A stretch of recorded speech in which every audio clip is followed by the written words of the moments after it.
Welcome back, guys, to Phoenix Wright Ace Attorney, where both defense and prosecution are a bit baffled by what we're presenting, a scenario that we're presenting here. And Neil Marshall was the one with the knife, the one in the top and powerful position in Emma's little kind of flash of the event.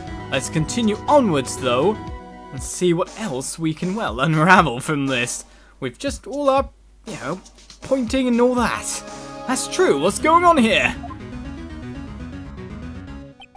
It seems Mr. Wright has been a bit too eager to jump to conclusions. Who's saying hold it on this one? Wait, I remember now. I remember everything. Did we, clear things up in her brain? Oh, witness? Mr. Edgeworth. What is it? Could you show me your evidence list again, please? His list? The one with that picture scribbled on the back?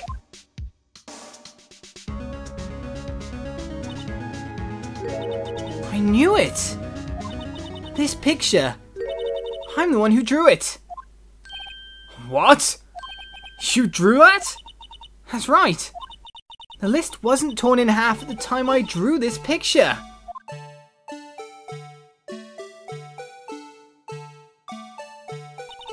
And all this time I've been trying so hard to forget.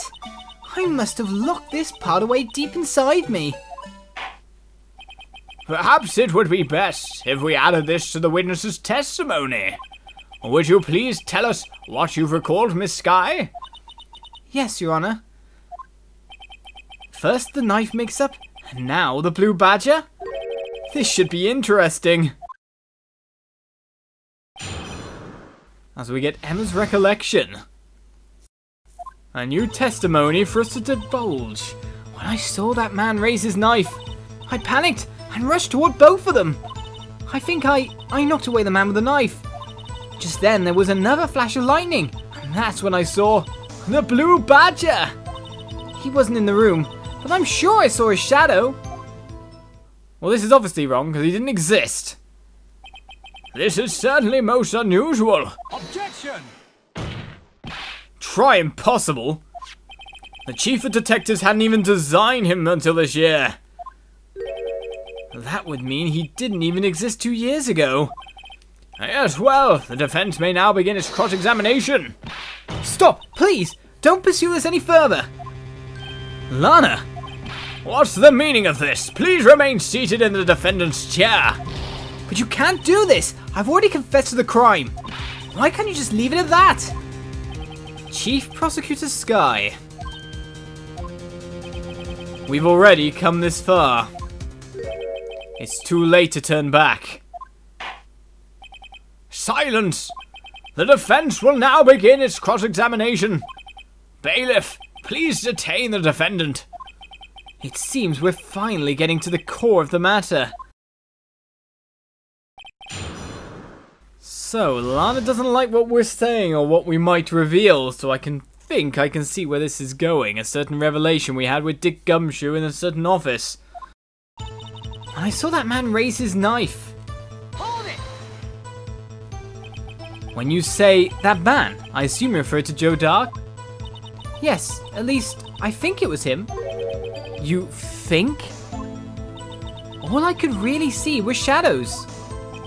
The power outage that immediately preceded the incident is also documented in the prosecutor's office reports. So then you... I panicked and rushed toward both of them. Hold it! Why would you do something so dangerous? What else could I have done? He was about to stab Mr. Marshall. She seems convinced that Dark was the one holding the knife. But as we just theorized, Mr. Marshall was the one holding the knife. Well, I didn't know that at the time.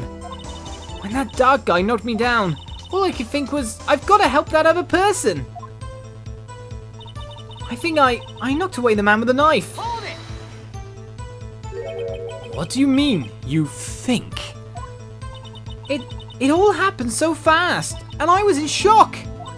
I don't remember everything clearly. What I did, it's all kind of a blur. Miss Skye was almost killed before she was witness to a murder about to take place. With so much happening in a matter of seconds, a little disorientation is only natural. I saw the man about to stab the other person, who I thought was Mr. Marshall. I knew I had to stop the man with a knife.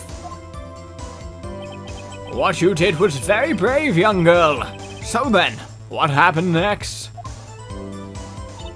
Just then, there was another flash of lightning, and that's when I saw the blue badger. Are you sure about this?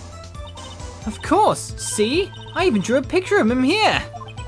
But it was the chief of detectives who fought up this hideous beast. And that was just this year. The blue badger didn't exist 2 years ago. This is all quite verifiable. I know it sounds strange. I was surprised too when I saw him at the police department. I had this nagging feeling that I'd seen him before somewhere. Now I finally remember. Oh, brother. Just when you thought that things had caused enough commotion, indeed. Tell us, where in the room did you see him dancing? He wasn't in the room, but I'm sure I saw his shadow. Up on high, you say? His shadow? So you mean you didn't actually see his face, with its winning smile and all? That's right, but I still remember it. He had 3 creepy horns. Objection! This is pointless. That thing couldn't have possibly existed 2 years ago. The witness must be mistaken. Objection! That may well be. But what's important is what caused her to think she saw what she did. Oh?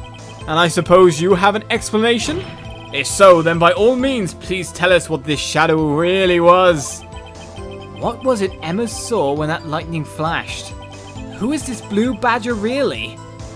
Well then, when we've got ourselves an option which is assertive, or, you know, an answer, rather than something that's a bit, unless you think again, we know that it's pretty much always going to be the one that's, you know, I just might know. And I just might know indeed. You got to think what's in the room at the time, what had gone on, why Lana doesn't want us to continue any further.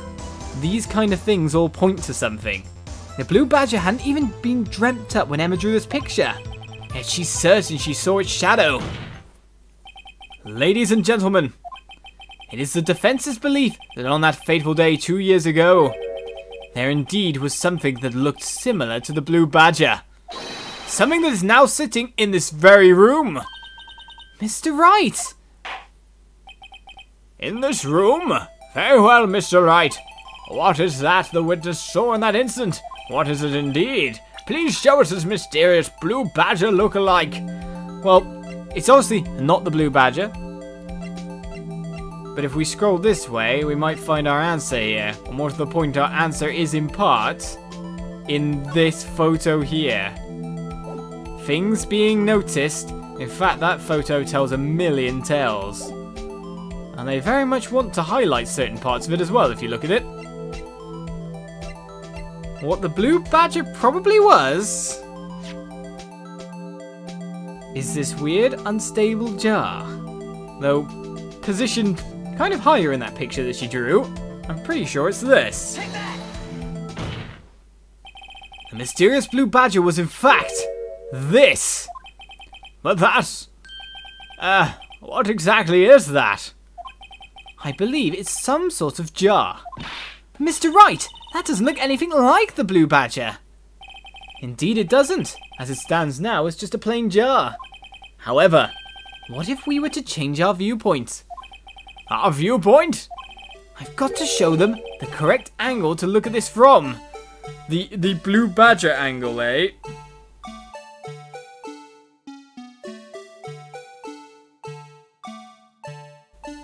I'd say it's somewhere around here.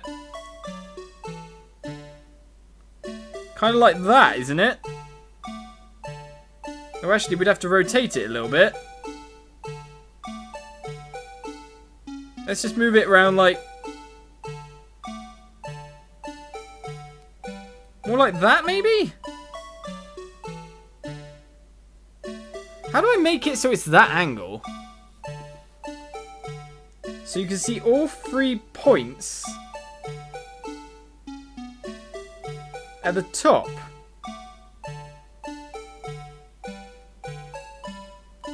It really does depend, doesn't it? angling this is probably the main issue for me right now.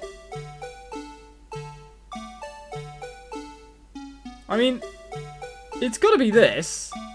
But how do I make it angle so that when we're missing certain parts of it?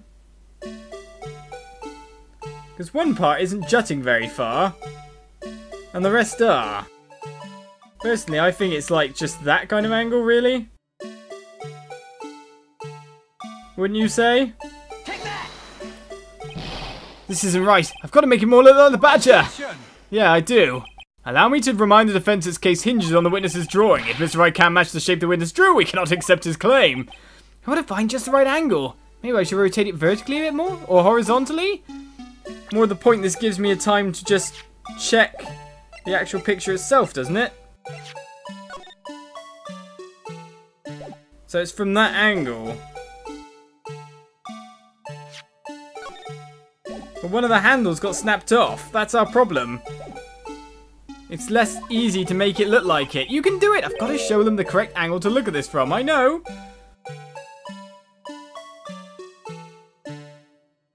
Alright, let's get the correct angle, or try to keep messing with it in the meantime. In the meantime, though, I think the power of editing is required.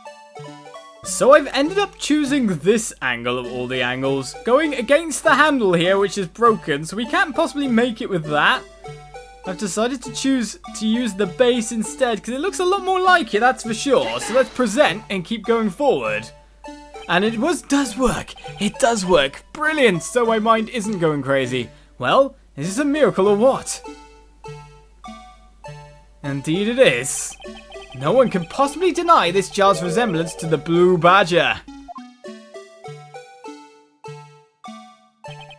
No. It can't be! It is, you know. Order! Order! The defense has proven its claim. The mysterious blue badger witnessed on the day of the crime was actually this. Objection! Although we all enjoyed Mr. Wright's dramatic performance, one question remains. What's your point? What do you mean? So that badger thing was actually just a jar. That doesn't change anything. Objection! I'm afraid that's where you're wrong, Mr. Edgeworth. You see, this changes everything. Indeed? Very well then. Please tell us. What's different now that we know the witness saw this jar? The location? The murder weapon? The murderer? Well, we know that things were switched around, and the way people were positioned, it looks like if Marshall was on top, the jar fell on the head, knocked him unconscious. Dart was unconscious underneath Marshall, and it looks like someone stabbed him afterwards. You'd kind of have to look at it like that, so Dart couldn't be the killer. So the murderer, the murder weapon itself, we've already kind of attested has kind of changed here, to be honest. And the location itself, actually, I think does change as well. Based on the picture over here, where we can see the knight's suit with armor, which is on Gant's side of the room. But, yeah, so you could argue all of it, but the murderer definitely does, because I don't think Joe Dart could have murdered Neil Marshall in that case. Allow me to take these in turn. At the moment of the murder, the witness saw this jar. At a very specific angle, I might add, Mr. Wright. Yes, well, knowing this, where could she have seen this jar? Where? The location of the jar is shown in a picture taken on the day of the crime. It's on a shelf in the office of Damon Gant. Objection! I don't know how it's so high up though, but the body was found lying near Lana Sky's desk. The witness testified so herself. Objection! Yes, and it is these two facts that reveal what actually transpired. You see, the struggle between Dark and Marshall did not take place in Lana Sky's office. It happened on the other side of the room, in Chief Gant's office. Objection! Are you implying the murderer moved the victim's body from Damon Gant's office to Lana Sky's office? It's not that hard to drag people. Yes. Why would he do that? There's no reason. Exactly. If there wasn't a reason, he wouldn't have gone through the trouble. The only logical conclusion is that there was a reason. Do you know what that reason was, Mr. Wright? Uh-oh. I finally figured it out. So this is why Lana tried to stop the trial. It's too late to quit now, though. Please recall the witness's testimony. She said she knocked away the man who was holding up the knife. In the next instant, the jar was hit and flew through the air. Now tell me, what could have sent the jar flying? That would have to have been the impact the man made when he was knocked into the wall. Ladies and gentlemen, if I may draw your attention to this picture once more. If the man was knocked in the direction of the shelf the jar was sitting on, what would he have hit? Ah! The suit of armor, holding a very sharp and dangerous looking sword. Yes. And since the man who was knocked into the armor was carrying a broken knife, he would have had to have been Neil Marshall, wielding the King of Prosecutors trophy. No, Mr. Wright, you can't be thinking. Yes, there is another possibility of what actually transpired in that room. Another possibility! Of course, the perpetrator would have had no idea, but nevertheless. I don't know if I can go through with this, because we're basically pinning this on a poor young girl who was under age at that point in time to be prosecuted. Mr. Wright, what's the matter? The events took place as the defense theorizes. Then the outcome is obvious. In that moment, assuming the man Emma Skye knocked away was actually Prosecutor Neil Marshall.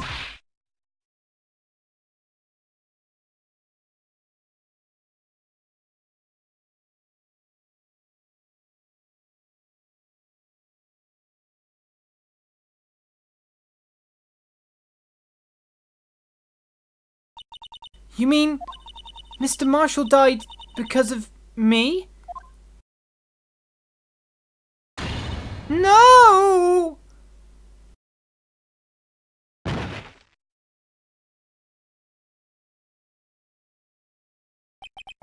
I never imagined her testimony would lead to this. So it was the witness who took the victim's life, and then proved so with her own testimony. This is unprecedented.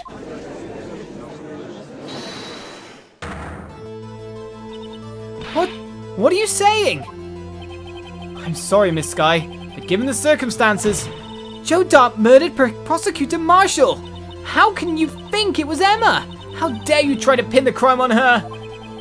Imagine that coming from you. If you recall, it was you who admitted to forging evidence 2 years ago. The reason you moved Prosecutor Marshall's body was to keep anyone else from finding out about what Emma did, wasn't it? I assure you, Mr. Edgeworth, I have no idea what you're talking about. If you hope to have anyone believe your insane allegations, I'm afraid you're going to have proof. Tell me, do you have any conclusive evidence that proves my sister killed Neil Marshall? Evidence? I'm willing to bet you don't. Yes, it certainly would be difficult to prove this with evidence. If we don't have evidence, then we'll have to rely on testimony. I'm afraid that won't work in this case. Both parties involved in the incident are dead. We certainly can't get dead people to testify. This has all been a wild goose chase from the beginning.